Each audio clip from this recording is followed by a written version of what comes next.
নমস্কার বন্ধুরা, ঘরোয়া রান্না বাই চৈতালিতে সবাইকে স্বাগত জানাই। আজকে আমি পটলের একটা দুর্দান্ত স্বাদের নিরামিষ রেসিপি নিয়ে চলে এসেছি, যেটা বানানো যেমন সহজ আর কিন্তু খেতেও দুর্দান্ত লাগে। গরম গরম ভাতের সাথে যদি পটলের এরকম একটা রেসিপি থাকে, সবাই আঙুল চেটে খাবে, এটা আমার গ্যারেন্টি। আর এখন তো পটল প্রচুর পরিমাণে বাজারে উঠে গেছে, তাই অনায়াসে আপনারা রেসিপিটা কিন্তু বানিয়ে নিতে পারবেন। তাহলে চলুন রেসিপিটা শুরু করা যাক। পটলের রেসিপিটা বানানোর জন্য আমি এখানে ওই 250 গ্রাম মতো পটল নিয়েছি, আর নিয়েছি এই বাটির হাফ বাটি মতো মুগ ডাল। পটলগুলো আমি কিন্তু আগে ভালো মতো ধুয়ে নিয়েছি, এবার কেটে নেব। পটলের এই দুটো সাইড একটু ভালো মতো কেটে নিয়ে পটলের খোলাগুলো ছাড়িয়ে নেব। পুরো খোলা কিন্তু ছাড়াবো না, কিছুটা রাখবো, কিছুটা ছাড়াবো। তারপর পটলের দুদিকে এরকম লম্বা করে একটু কাট লাগিয়ে নেবো। তাতে কি হবে, পটলের মধ্যে মশলাটা খুব ভালো মতো ঢুকে যাবে। দেখুন, এরমভাবে আমি পটলগুলো ছাড়িয়ে নিচ্ছি। পটলগুলো খোলা কাটলে খোলাটা ছাড়িয়ে নিলে খুব তাড়াতাড়ি একদম নরম হয়ে যায়। আর ঘরে যদি একটু একটু রেখে দিই, তাহলে কিন্তু পটলটা একদম গোটা গোটা থাকে। প্রত্যেকটা পটল কেটে নিয়ে আমি ফিরে আসছি।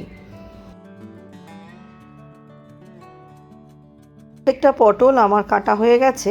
এবার পটলগুলোতে আমি নুন হলুদ মাখিয়ে কিছুক্ষণ ম্যারিনেট করে পটলটা আমি সাইডে রেখে দেবো। খুব ভালোভাবেই মেখে নিতে হবে, যাতে প্রত্যেকটা পটলে যাতে নুন হলুদটা ঠিকমতো লেগে যায়। গরমের দিনে এরকম একটা পটলের রেসিপি হলে বন্ধুরা, সাথে কিন্তু আর কিছুরই প্রয়োজন হয় না। এই দিয়েই কিন্তু একতলা ভাত নিমেষের মধ্যে খাওয়া হয়ে যাবে। এবার আমি পটলগুলো একটা সাইডে রেখে দেবো। রেখে দিয়ে একটা মশলা বানিয়ে নেব। তার জন্য আমি একটা বাটি নিয়েছি, নিয়ে এটা গুঁড়ো মশলা বানিয়ে নেব। তার বাটির মধ্যে দিলাম হাফ চামচ জিরে গুঁড়ো, হাফ চামচ ধনে গুঁড়ো, দিয়ে দেবো হাফ চামচ মতো হলুদ। ঝালের যে লঙ্কা গুঁড়োটা হয় রেড চিলি, সেটা দিয়ে দেবো হাফ চামচ। ঝালটা অবশ্যই কিন্তু আপনারা স্বাদ অনুযায়ী দেবেন। আর দেবো কাশ্মীরি লঙ্কার গুঁড়ো হাফ চামচ। দিয়ে দিলাম স্বাদ অনুযায়ী নুন। এবার খুব সামান্য একটু জল দিয়ে মশলাটা আমি গুলে রাখবো। তাতে কি হবে, মশলাটা যেমন খুব সুন্দর নরম হয়ে থাকবে, সেরকম একদম বাটা মশলার মতো টেস্ট আসবে। তাই জন্য কিছুক্ষণ আগে যদি গুঁড়ো মশলা এরকম ভিজিয়ে রাখা হয়, তাহলে কিন্তু রান্নার স্বাদ দ্বিগুণ বেড়ে যায়।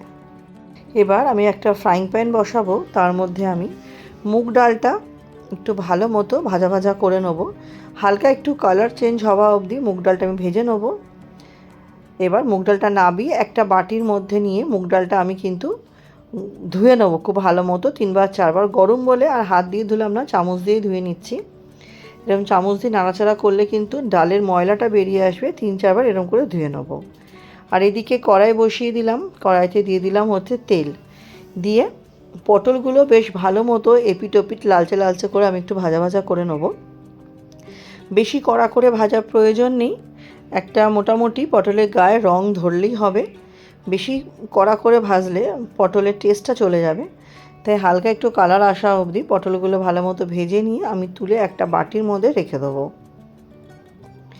আমার রেসিপি আপনারা কে কোথা থেকে দেখছেন অবশ্যই কিন্তু জানাবেন বন্ধুরা। আপনাদের কমেন্টগুলো পড়তে যেমন ভীষণ ভালো লাগে, আপনাদের কমেন্টে কিন্তু আমি রান্নার উৎসাহ পাই। এবার দেখুন, পটল ভাজার পর বাকি তেলের মধ্যে 2টো এলাচ, 2টো শুকনো লঙ্কা, একটা তেজপাতা ফোড়ন দিয়ে দিলাম। আপনারা চাইলে লবঙ্গ আর দারচিনিও দিতে পারেন, আমি সেটা দিইনি।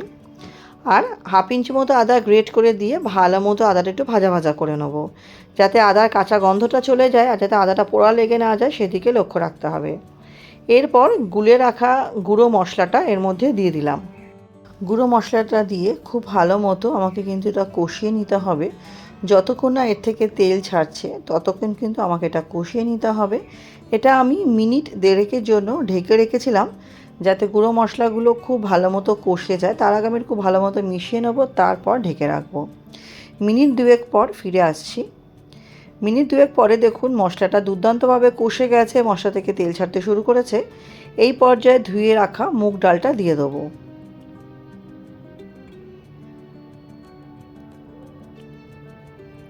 মুগ ডালটা সম্পূর্ণ দিয়ে ডালের সাথে আমাকে এবার মশলাটা কিন্তু খুব ভালো মতো কষিয়ে নিতে হবে, যাতে ডালের মধ্যেও মশলাটা খুব সুন্দরভাবে ঢোকে। আগে সময় নিয়ে মশলাটা আমাকে কষিয়ে নিতে হবে।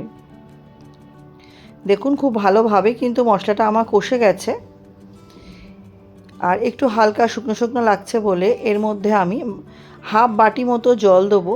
জল দিয়ে ডালটা একটু ভালো মতো নাড়াচাড়া করে নেবো এবং কষিয়ে নেবো আরও ভালো করে, যতক্ষণ না আমার এটা থেকে তেল ছাড়তে শুরু করেছে।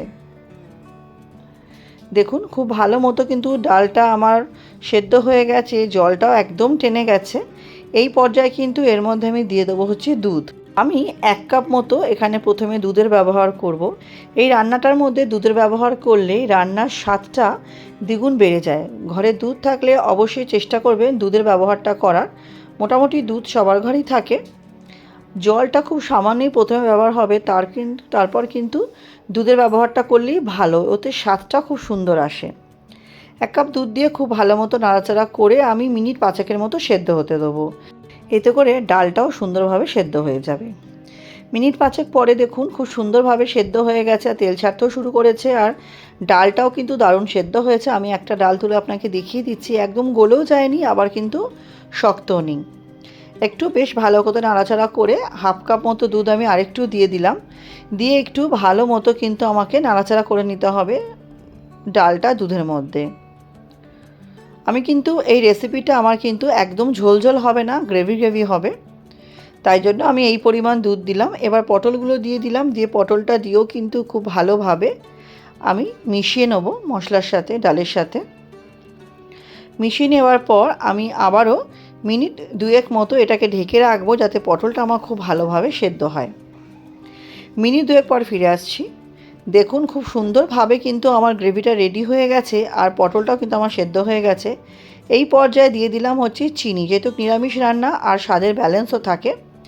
দিয়ে একটু ভালো মতো আমি কিন্তু চিনিটা পটলের সাথে মিশিয়ে নিলাম, ভালো মতো আমি কিন্তু নাড়াচাড়া করে নিলাম। এই সময় এর মধ্যে আমি দেবো হচ্ছে শাহি গরম মশলা। শাহি গরম মশলাটা হাফ চামচ মতো দেব। এই রান্নাতে শাহি গরম মশলা টেস্টটা দুর্দান্ত লাগে, আর লাস্টে ঘি দেওয়া হবে। এই দুটোর স্বাদে এই রেসিপির স্বাদ যেন আরও বেড়ে যায়। গরম মশলাটা দিয়ে খুব ভালো মতো কিন্তু আমাকে মিশিয়ে নিতে হবে, তাহলেই কিন্তু আমার রেডি হয়ে যাবে এটা। লাস্টে 1 চামচ মতো গাওয়া ঘি দিয়ে হালকা একটু নাড়াচাড়া করলে আমার রেডি হয়ে যাবে গরম গরম পরিবেশন করার জন্য। চ্যানেলে যারা আজকে নতুন ভিডিওটি প্রথম দেখছেন, আমার রেসিপিগুলো যদি সামান্য হলেও ভালো লেগে থাকে চ্যানেলটি সাবস্ক্রাইব করে পাশে থাকা অনুরোধ রইল। পাশে থাকা বেল আইকনটি প্রেস করে অল নোটিফিকেশানটা অন করে দেবেন, যাতে আমি চ্যানেলে নিত্য নতুন যখনই রেসিপি আপডেট করব সবার আগে আপনাদের কাছে নোটিফিকেশান পৌঁছে যাবে। এবং রেসিপিটি ভালো লাগলে অবশ্যই শেয়ার করে পাশে থাকবেন। আপনাদের একটা শেয়ার আমাদের এগিয়ে যেতে অনেক সহযোগিতা করে। তাহলে বন্ধুরা, রেসিপিটা তো আমার কমপ্লিট হয়ে গেছে। আমার সাথে ভিডিওটি শেষ অবধি দেখার জন্য অসংখ্য ধন্যবাদ। এর মতো ভিডিওটা এখানেই শেষ করছি। নেক্সট দিন আবার হাজির হব। সবাই খুব ভালো থাকবেন।